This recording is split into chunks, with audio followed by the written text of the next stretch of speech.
তৃণমূল কংগ্রেসের সাংগঠনিক জেলা কর্মী সভা মালদা কলেজ অডিটোরিয়ামে পুলিশের বিরুদ্ধে রাজ্যের মন্ত্রী সাবিনা ইয়াসমিনের অভিযোগ। সাংগঠনিক সভায় গোষ্ঠীদ্বন্দ্বের বহিঃপ্রকাশ। মন্ত্রী সাবিনা ইয়াসমিন মঞ্চে পুলিশের বিরুদ্ধে অভিযোগ করে বেরিয়ে যাওয়ার পরেই খুন হওয়া বাবলা সরকারের স্ত্রী কাউন্সিলর চৈতালি ঘোষ সরকার মন্ত্রীর বিরুদ্ধে সেই মঞ্চে বক্তব্য রাখেন।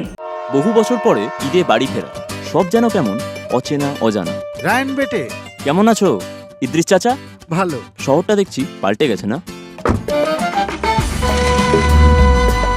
ওই তো রবীন্দ্র সদন, আর এই আমার স্কোয়ার ফিল্ড।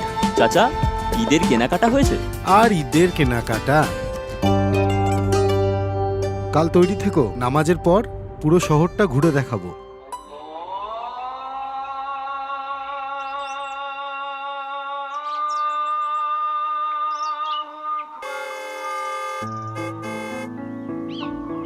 চাচা, ভেতরে আসো। ঈদ মুবারক। এটা তোমার জন্য। আমার কিছু ঐতিহ্য, কিছু সম্পর্ক কখনো পাল্টায় না। চেনা ঈদের চেনা পোশাক, পাঞ্জাবি রাজা নবাব। বলাটা তৃণমূল কর্মী পরের কথা, সাধারণ মানুষের উপরে এমন কিছু ঘটনা ঘটছে যাতে আমরা কিন্তু খুব ক্ষিপ্ত। আমরা সাধারণত কি এতদিন দেখে আসছি যে মানুষ পাবলিক রিপ্রেজেন্টেটিভের উপরে ক্ষুব্ধ হয়, তাদের ভূমিকায় ক্ষুব্ধ হয়, কিন্তু আমি যেহেতু খুব গ্রাসরুট লেভেলে কাজ করি, বুথে নেমে কাজ করি, মানুষ কিন্তু পুলিশ প্রশাসনের উপরে ক্ষিপ্ত।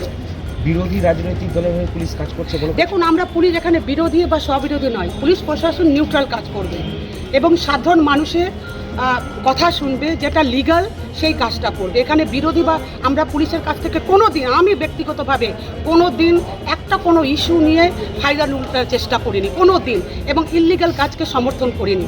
কিন্তু যেভাবে আজকে সাধারণ মানুষ পুলিশের বিরুদ্ধে কথা বলছে, আমরা বিভিন্ন বুথে গিয়ে যেভাবে শুনতে পাচ্ছি এবং যেভাবে অ্যাকশান নিচ্ছে, তাতে কিন্তু আমি একজন এমএলএ হিসেবে আমি ভীষণ অসন্তুষ্ট। কারণ মানুষকে সুস্থ প্রশাসন তুলে দিব, এটাই হচ্ছে আমাদের নৈতিক দায়িত্ব এবং কর্তব্য। মানুষ যদি পারেশান হয় তাহলে আমরা চুপ থাকতে পারি না। আমি আপনাদের মাধ্যমে আমি অনেক সব জায়গাতে সব লেভেলেই বলার চেষ্টা করেছি।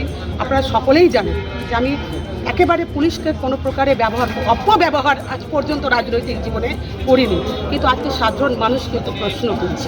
স্পেসিফিক অভিযোগ আছে, স্পেসিফিক অভিযোগ কিছু প্রচুর। দেখুন, আমার আজকে আমি একটা বলছি, কালিয়াচকে 7 দিন থেকে 7টা স্করপিও চুরি, 7 দিনের মধ্যে 7টা স্করপিও চুরি, সিসিটিভি ফুটেজ রয়েছে এবং ল্যাপটপ নিয়ে তারা তালা খুলছে, লক খুলছে, এবং এই 7-8 দিনের মধ্যে 8-10টা গোডাউনে টাকা রাখা থাকছে, সেই গোডাউন থেকে টাকা চুরি হয়ে যাচ্ছে।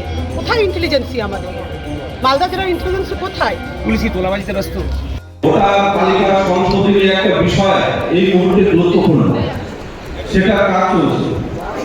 আমাদের জেলা তো ঠিক তাই, কেন্দ্রের বিজেপি সরকার তারা পরিকল্পনা মাফিক ভোটারকে যুক্ত করে নির্বাচনের জেলার পক্ষ থেকেও বুথ থেকে শুরু করে প্রত্যেকটা বুথ ধরে ধরে, যাতে আমাদের নির্বাচনী যে তালিকা একত্রিত কি নয়, অনেক সময় মৃত ভোটার